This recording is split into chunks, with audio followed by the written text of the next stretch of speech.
नमस्कार साथियों, जय हिंद। आप सभी को कैरियर क्लासेस के यूट्यूब चैनल में स्वागत है। तो साथियों, आज के इस वीडियो में हम C TET, B TET and other TET के लिए जो मैथ का सीरीज हम स्टार्ट किए हैं उसका ये छठा पार्ट है। ठीक है, जो अभी फंडामेंटल मैथ चल रहा है। ठीक है, अभी बेसिक मैथ जो अभी बिगेनर है, जो नए हैं, उनके लिए एकदम बेसिक से हम स्टार्ट कर दिए हैं। और एक एक पॉइंट, एक एक जो इम्पोर्टेंट पॉइंट है उस पर हम डिस्कशन करते चल रहे हैं। और इस बार नंबर सिस्टम से काफ़ी क्वेश्चन आया था, इसके लिए नंबर सिस्टम पढ़ना बहुत ही ज़रूरी है। तो चलिए छठा पार्ट हम स्टार्ट करते हैं। इससे पहले हम संख्याओं के प्रकार पर हम बातें कर चुके हैं, जो विभिन्न प्रकार की संख्याएं हैं उस पर बात कर चुके हैं। अंतर्राष्ट्रीय पद्धति, भारतीय पद्धति पर बात कर चुके हैं। उसके बाद जो दशमिक प्रणाली पर बात कर चुके हैं, पूर्ववर्ती संख्या, परवर्ती संख्या, स्थानीय मान, जातीय मान, इन सब पर डिस्कशन छोटा छोटा कर चुके हैं। लेकिन अब जो है थोड़ा फास्ट में करते हैं। चलिए आज हम रोमन प्रणाली से स्टार्ट करते हैं। अगर चैनल पर नए हैं तो चैनल को सब्सक्राइब कर लें और बेल आइकन को दबा दें। तो चलिए हम आज का सेशन स्टार्ट करते हैं। सबसे पहले यहाँ पर देख लीजिए, रोमन प्रणाली के अनुसार संख्याओं को अंकों द्वारा व्यक्त न करके अंग्रेजी वर्णमाला के अक्षरों द्वारा व्यक्त करते हैं। साथियों, एक चीज़ जान लीजिए, रोमन संख्या में क्या होता है, ये गांठ बांध लीजिए कि रोमन में कभी भी अंक का प्रयोग, ये जो अंक आप देख रहे हैं इसका प्रयोग नहीं होता है। ठीक है, रोमन में जो है 7 लेटर का प्रयोग किया जाता है। 7 लेटर क्या क्या है यहाँ पे दिया गया है। रोमन प्रणाली में केवल संकेत यानी अक्षर यानी कि आई, ठीक है, भी, उसके बाद जो है एक्स, एल, उसके बाद एल के बाद सी, सी के बाद जो है डी और डी के बाद एम। इस 7 अक्षर का जो है यानी 7 अल्फ़ाबेट जो आप देख रहे हैं इसका ही प्रयोग रोमन प्रणाली में किया जाता है। ठीक है, जिसमें आई का मतलब होता है 1, भी का मतलब होता है 5, एक्स का मतलब होता है 10, एल का मतलब होता है 50, सी का मतलब 100, डी का मतलब 500 और एम का मतलब 1000। ठीक है, ये चीज़ें आप लिखते चलिए। ठीक है, ये आपके लिए आगे भविष्य के लिए क्या है, बेहतर होने वाला है। ठीक है, चलिए आगे देख लीजिए। यहाँ पर आप देख लीजिए, भी का यहाँ पर हम सारा चीज़ दिया गया है। आई का मतलब, 1 का मतलब आई, 5 का मतलब भी, 10 के लिए एक्स, 50 के लिए एल, 100 के लिए सी और 500 के लिए डी और 1000 के लिए एम का प्रयोग करते हैं। यहाँ पर दोस्तों मोस्ट वीवीआई है, यानी कि आई यानी कि एक्स, उसके बाद सी और एम, यानी कि 1, 10, 100 और जो है 1000। इस अंक को यानी कि इस लेटर को जो है, इस लेटर को आप जो है ज़्यादा से ज़्यादा 3 बार आप लिख सकते हैं। क्या कर सकते हैं, ज़्यादा से ज़्यादा 3 बार आप लिख सकते हैं। ठीक है, इसको देख लीजिए, आई है यानी कि 1, 10, 100, 1000, यानी एक तरह से सीरीज बन रहा है, देख रहे हैं। तो आई एक्स सी एम को आप ज़्यादा से ज़्यादा 3 बार लिख सकते हैं। आप जैसे आई यानी कि 3 के लिए आप 3 आई का यूज करते हैं, 30 के लिए आप 3 को एक्स का यूज करते हैं। तो इस स्थिति में क्या होता है कि दोस्तों, इस स्थिति में होता क्या है कि एक्स का मान जो भी ये लगातार जो 3 बार हम लिखते हैं, इस स्थिति में इसका मान जो होता है वो इसके योग फल के बराबर होता है। जैसे यहाँ पर एक्स का मान 10, एक्स का मान 10, एक्स का मान 10, यानी कि 3 एक्स है तो 30 इसका मान हो जाएगा। ठीक है, यहाँ पर 3 है तो यहाँ पर इसको एक एक करके जोड़ेंगे तो 3 हो जाएगा। ठीक है, तो ऐसी स्थिति में 3 बार जब हम लगातार इसको लिखते हैं तो ऐसी स्थिति में इसका मान जो होता है वो इसके योगफल के बराबर होता है। ठीक है, याद रखिएगा ये 4 चीज़ें को हम ये 4 संकेत जो है इसको हम ज़्यादा से ज़्यादा 3 बार लिख सकते हैं। और बच गया 3 संकेत, क्या क्या, तो देख लीजिए, भी यानी कि 5, एल यानी कि 50 और डी यानी कि 500। इसको आप 2 बार लगातार नहीं लिख सकते हैं। ये तीनों जो संकेत है इसको आप 2 बार लगातार नहीं लिख सकते हैं, यानी कि इसका प्रयोग, इस लेटर का यूज जो है सिर्फ और सिर्फ एक बार होता है। क्या, एक बार इसका प्रयोग होता है, समझ गए।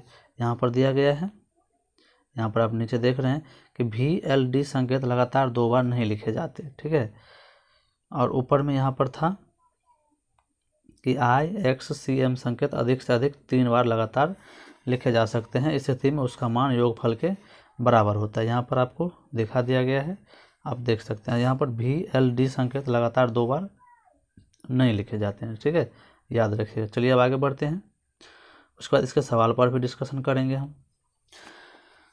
अब देख लीजिए यहाँ पर कि यदि कोई छोटा संकेत किसी बड़े संकेत के बाईं ओर हो तो बड़े संकेत के मान में छोटे संकेत के मान को घटाकर संख्या प्राप्त की जाती है। जैसे आई भी है तो 5 में से 1 घटाएंगे तो क्या आ जाएगा 4। आई भी का मान क्या होता है 4 होता है।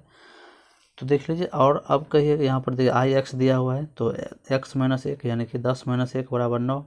एक्स एल है, एक्स एल यानी कि 50 माइनस 10 यानी कि 40।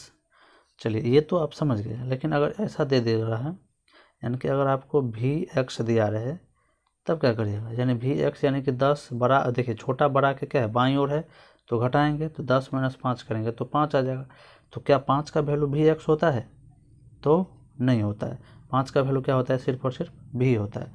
तो इसके लिए आपको एक ट्रिक या एक जो है पॉइंट याद रखना पड़ेगा। तो यहाँ पर देख लीजिए, आई को मात्र भी और एक्स से, ठीक है, आई को मात्र भी और एक्स से आप घटा सकते हैं, ठीक है। और x को मात्र l और c से, x को मात्र यहाँ पर लिख देते हैं, x को मात्र जो है l और c से घटा सकते हैं, यानी कि 10 को जो है सिर्फ और सिर्फ 50 और 100 से आप घटा सकते हैं, ठीक है। और 1 को जो है आप 5 और 10 से घटा सकते हैं, ठीक है। उसके बाद देख लीजिए c, हाँ यहाँ पर c को मात्र जो है d और m से ही घटाया जा सकता है। और यहाँ पर देख लीजिए v, l और d को किसी भी संख्या से नहीं घटाया जा सकता है, ठीक है। ये v, l और d को किसी भी संख्या से घटाया नहीं जा सकता, इसलिए v और x जो हम लिखे थे ये संख्या ही क्या है? गलत है। समझ गए? ये क्या है? संख्या ही गलत है। आप x के साथ में सिर्फ और सिर्फ l और c को घटा सकते हैं, ठीक है। i के साथ जो है सिर्फ और सिर्फ आप 5 और 10 को घटा सकते हैं। समझ गए? ये चीज़ें याद रखिएगा। और यहाँ पे जो पॉइंट लिखा हुआ है आप इस तीनों पॉइंट को लिख लें। यहाँ पर दूसरा में यदि कोई छोटा संकेत किसी बड़े संकेत के, जैसे बड़े संकेत के क्या हो? आगे हो, यानी कि दाईं ओर हो, तो उसको हम जोड़ देते हैं, यानी कि 10 + 1 बराबर 11। 11 का मान क्या होता है? xi होता है। तो यह चीज़ें यहाँ पर दिया गया है। और ये चीज़ तो हम बता ही दिए, यानी कि i को मात्र v और x से घटाते हैं, x को मात्र l और c से घटाते हैं, c को मात्र d और m से ही घटाया जाता है। v, l तथा d घटाए नहीं जाते हैं, ठीक है। v, l और d घटाए नहीं जाते हैं। ये किसी में से नहीं घटा, इसमें से आप घटा सकते हैं किसी को, जैसे आई भी लिख सकते हैं, जैसे 5 में से 1 घटा सकते हैं। लेकिन भी जैसे अगर जैसे भी एल डी को आप नहीं घटा सकते, जैसे एक्स भी ऐसे करके, एक्स भी जैसे भी एक्स, इस तरह से आप घटा नहीं सकते हैं। भी को हम घटा नहीं सकते हैं, इसको किसी चीज़ में घटा नहीं, जोड़ सकते हैं लेकिन घटा नहीं सकते हैं, ठीक है। ये भी, एल और डी को आप जोड़ सकते हैं लेकिन घटा नहीं सकते हैं किसी भी संख्या से, ठीक है। चलिए अगला पॉइंट देख लीजिए। यदि किसी संकेत के ऊपर सीधी लकीर खींच दी जाती है तो उसका मान 1000 गुना बढ़ जाता है। जैसे भी के ऊपर एक लकीर खींच दिए तो 5 × 1000, यानी कि इसका ये कितना 5000 हो जाएगा, ठीक है। यानी कि 1000 गुना मान बढ़ जाता है। यहाँ पर देख लीजिए एक्स पर बार है तो कितना 10,000 हो गया, एल पर है रेकरिंग का एक तरह से तो कितना 1000 गुना इसका मान 50,000 हो जाएगा, ठीक है। चलिए रोमन संख्या में बस इतना ही था, इतना चीज़ आपको याद रखना है। चलिए यहाँ पर एक संख्या दिया गया है, यानी कि L x x भी I। चलिए देख लीजिए, यहाँ पर देख लीजिए L के बाद जो है छोटा संख्या है तो हम जोड़ देंगे। 50 L का मान होता है और यहाँ पे 10 + 10 और भी आया है तो 5 और प्लस जो है यहाँ पर 1, ठीक है। सभी का मान जोगफल का यानी कि 76 अंक इसका आंसर हो जाएगा, ठीक है।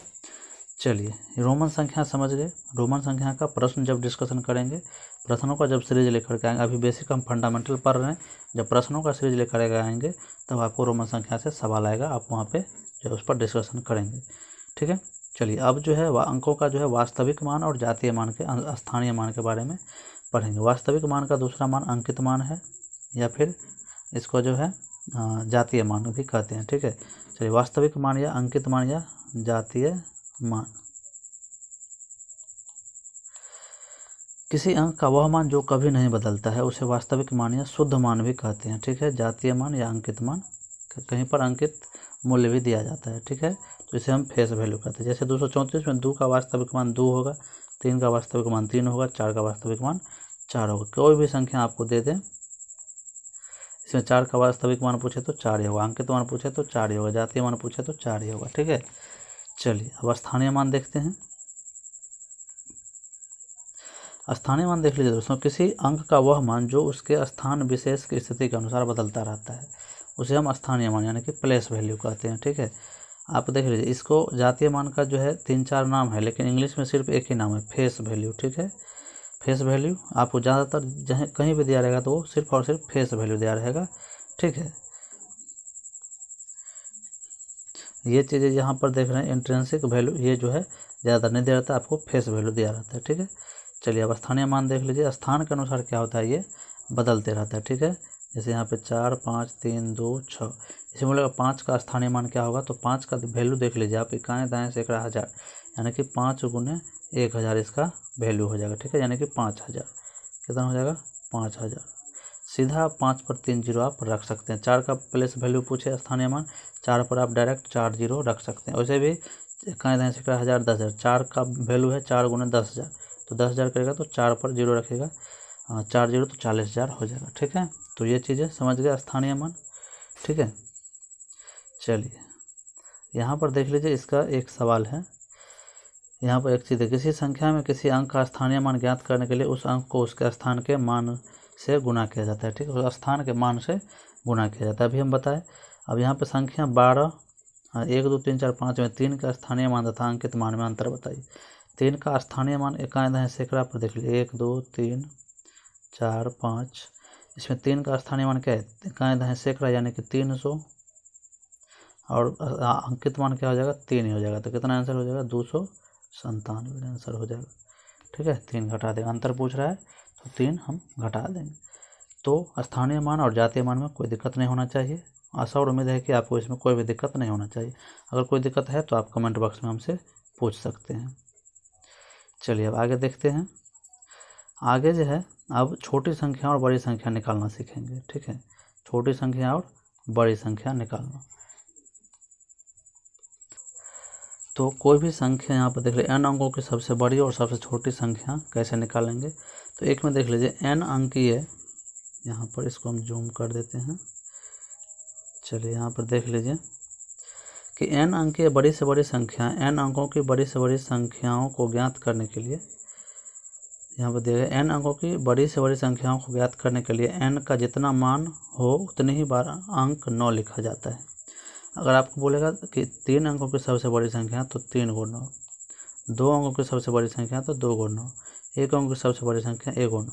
तो आप देख रहे हैं एक तरह से सीरीज हो रहा है, 1 अंक में 1 गुण 9, 2 अंक में 2 गुण 9, 3 अंक में 3 गुण 9, तो 4 अंक में 4 गुण 9, 5 अंक में यहाँ पर देख रहे हैं 5 गुण 9। ठीक है, ये चीज़ देख लिए। और n अंक की सबसे छोटी संख्या निकालने के लिए बोले तो क्या करते हैं, जैसे अगर 3 अंकों की छोटी संख्या बोले तो 3 में से क्या करेंगे, 1 घटा के 1 पर उतना जीरो लिख देंगे। 3 में से 1 घटाएंगे तो 2 होगा, तो 1 पर 2 जीरो हम रख देंगे। वही चीज़ यहाँ बताया गया है, n अंकों की छोटे से छोटी संख्या ज्ञात करने के लिए सर्वप्रथम 1 लिखते हैं। ठीक है, लिख कर n-बार 0 लिखते हैं। अगर 5 अंकों की सबसे छोटी संख्या बोले तो 1 पहले लिखेंगे और फिर 5 में से 1 घटा के उतना जीरो लिख देंगे, 4 जीरो। ठीक है, तो ये जो है सबसे छोटी संख्या निकल जाएगा। ठीक है, और अब आपको पूछ दे कि संख्या पद्धति में जो है 9, अगर आपको पूछ दे कि 2 अंकों की कितनी संख्या है, तो संख्या निकालने के लिए आपको 9 गुने 10 के पावर n-1 ये फार्मूला लगाते हैं। ठीक है, 9 गुने 10 के पावर n-1। अगर पूछते कि आपको 2 अंकों की टोटल संख्या कितनी है, तो आप ये फार्मूला लगाइएगा, 9 गुने 10 के पावर 2 - 1। यहाँ पर n के जगह पर जितना अंकों की बोलेगा उतना लिखेंगे। ठीक है, 2 - 1 कितना होगा, तो 1 होगा, तो 10 का पावर 1 कितना होगा, 10, तो 9 गुने 10 बराबर, यानी कि टोटल 2 अंकों की कितनी संख्या है, 90। तो ये चीज़ फार्मूला आप लिख लीजिए, मोस्ट भी आया है। आपको 4 अंकों की पूछ देगी टोटल कितनी संख्याएं हैं। बड़ी संख्या छोटी संख्या निकालना आसान है। आपको एग्जाम में बड़ी संख्या छोटी संख्या पर भी प्रश्न पूछता है कि 5 अंकीय सबसे बड़ी संख्या और 4 अंकीय सबसे छोटी संख्या का अंतर क्या होगा। तो 5 अंकों की सबसे बड़ी संख्या 5 को 9 लिख लेंगे। ठीक है, और 4 अंकों की सबसे छोटी संख्या यानी कि 1 पर जो है हम 3 जीरो लिख देंगे। ठीक है, इस तरह से इसको घटा देंगे। ये तो हम आसान है, निकाल लेंगे। लेकिन अगर पूछ देगा कि 4 अंकों की संख्या पद्धति में 4 अंकों की कुल कितनी संख्याएं हैं, तो आपको क्या करना है, ये फार्मूला लगाना है, 9 गुने 10 के पावर 4 अंकों की पूछे तो 4 - 1, ठीक है। तो 4 में से 1 घटाएंगे तो 3, यानी 9 गुणे 10 के पावर 3 हो जाएगा, ठीक है। तो इसको हम क्या कर देंगे, 10 को 3 बार गुना कर देंगे, 10 दाएँ के 100, 100 दाएँ के 1000, 10 के पावर 3 कितना, 1000 हो जाएगा। तो 1000 को 9 से गुना करेंगे तो कितना हो जाएगा, 1000 को 9 से गुना करेंगे तो 9000। टोटल कितना संख्या हो जाएगा, तो 9000। और इसको निकालने का एक तरीका और है, 4 अंकों की बड़ी संख्या, 4 अंकों की टोटल संख्या पूछा है ना, तो क्या करिएगा आप जो है 5, इसमें क्या करिएगा कि 5 अंकों की सबसे बड़ी संख्या, ठीक है, इसमें जो है आपको टोटल 4 अंकों की पूछा है, तो 4 अंकों की सबसे बड़ी संख्या लिख दीजिए, ठीक है।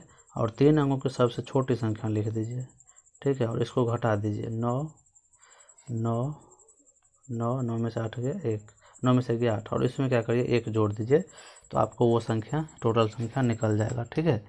इस तरह से भी आप निकाल सकते हैं, या नहीं तो आपको 4 अंकों की टोटल संख्या पूछा है तो 4 अंक की सबसे बड़ी संख्या लिखिए और 3 अंकों की सबसे बड़ी संख्या लिखिए और घटा दीजिए, 0009, टोटल 9000 निकल जाएगा, ठीक है। इस तरह से आप संख्या निकाल सकते हैं।